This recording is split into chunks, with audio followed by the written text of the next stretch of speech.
Hi everybody, welcome to my channel. Today we're going to talk about the difference between teenagers' mood swings and depression.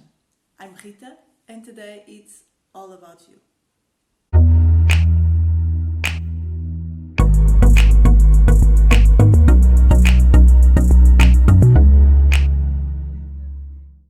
Families often struggle on how to see the difference between mood swings and depression in their teenagers. For this matter, it's important that parents stay tuned in some facts.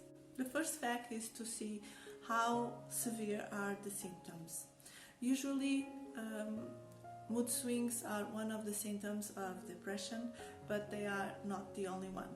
Usually depression came along with change in feelings, in behaviors, in thoughts, and sometimes, not all the times they are really visible, but most of the times that can be visible for an attentive parent.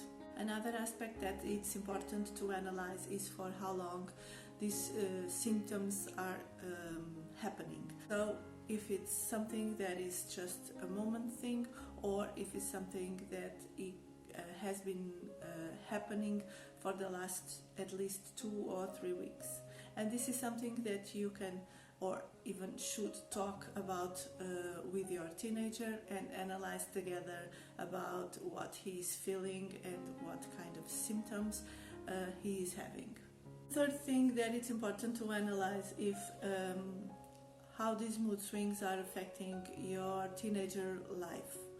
Usually a normal mood swing is just something that it happens, but there are other times that mood swings can really affect the social life, can affect relationships, and can even affect the family relation. And this can be a sign that something is wrong. So this can be a sign that this is not some simple mood swing phase. Maybe can be the symptom of some deeper problems, for instance mood disorders or other kind of psychological problem.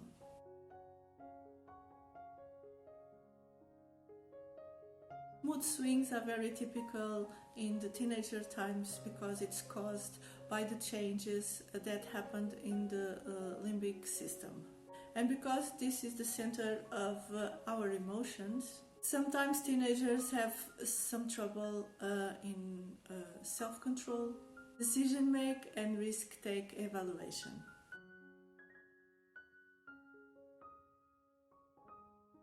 Actually, teenager depression has different symptoms from adult depression. Usually they have the normal feelings of sadness, of hopeless, guilt, worthless, but also they have feelings of frustration, of anger, really high self-criticism and irritability. With a teenager depression, we easily can see a loss of a self-esteem, the loss of pleasure, hope, and even interests in the activities that they really like. They can experience really big trouble in concentration and extreme sensibility to rejection. Thoughts of death, suicide, and dying in general are extremely common. But all of these feelings, for us to consider depression, has to be there and has to be felt by the teenager during at least 3 weeks. So between 2 or 3 weeks, if these feelings are really getting on your teenager, and if he's changing his behavior and if he's changing his way of dealing with certain circumstances, maybe it's time for you to talk with your teenager and try to find some professional help. On the other hand, it's important to remember that suicide is the second cause of death between teenagers in the worldwide. So it's important for us to be aware of what is happening with our teenager and what are their thoughts, feelings, and motivation.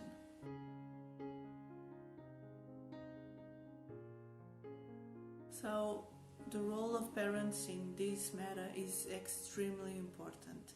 Only parents can really evaluate the difference of behaviors in their own teenagers. The first thing is trying to understand and to see if your teenager is still taking pleasure of things that he used to really like it.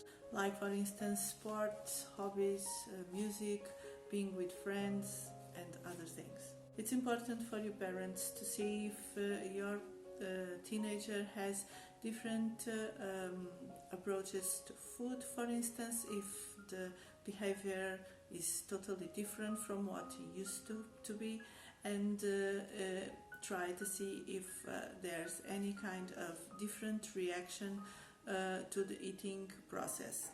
The other thing that it's important is the sleeping pattern, and try to understand if there is any difference, if there is insomnia or too much sleep.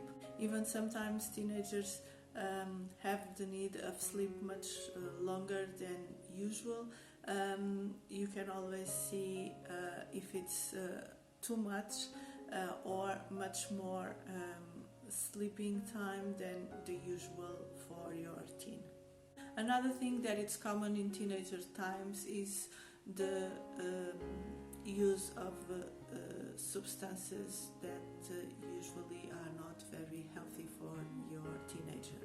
So I'm talking about substances abuse that teenagers want to try, and it's important for you to understand if this is just an experimental phase, or if it's something that your teenager is regularly using for their own mental health issues.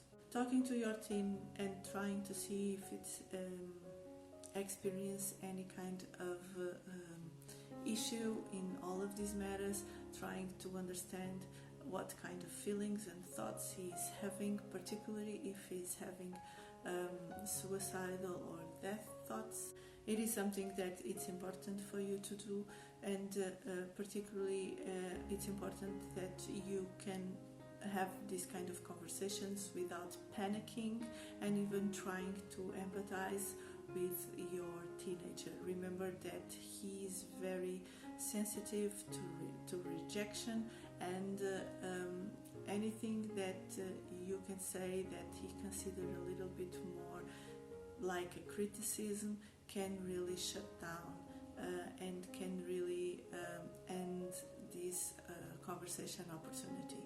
So trying to be positive and empathize, it's the only way that you can reach and that you can make your teenager to open up to you. And even if in the beginning it will be not very easy, you have to try to do it, not in forcing or not really not respecting his own boundaries, but make him understand that it's important even for him to talk about things and talk about the stuff he's feeling. Don't engage in a kind of passive conversation with your teenager, like don't say stuff like this is just a phase, you have no reasons to feel like that, you have everything you want, and things like that. It's important for you not to judge your teenager feelings. He's not a child anymore, he's a person that is trying to cope with his own feelings and with all the things that he's feeling in his body and in his mind, and you as a parent have to try at least to respect that thing. If your teen is expressing depression behaviors or symptoms, it's important that you talk to him in order for both of you can search professional help for him, and nowadays we have lots of ways to do it. So you have presential, you have with by telephone, you have even on the internet, and it's important that he realized that this is a treatable thing, and that easily if he search the right professional, he can really go through this depression and really feeling different and better again. If you are not sure about the signs of depression, just consider these three main things. How long are the signs happening? How severe are the signs happening? And how different is the behavior of your teenager. Remember that hormones and stress sometimes cause different behaviors in your teenager, but a continuous unhappiness, a continuous lethargy, or even crying moments, these all are signs that something is not okay with your teenager, and this really can be depression. So take it serious and find some help, find some professional help for your teen.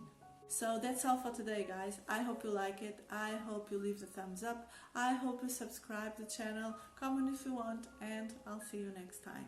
Bye.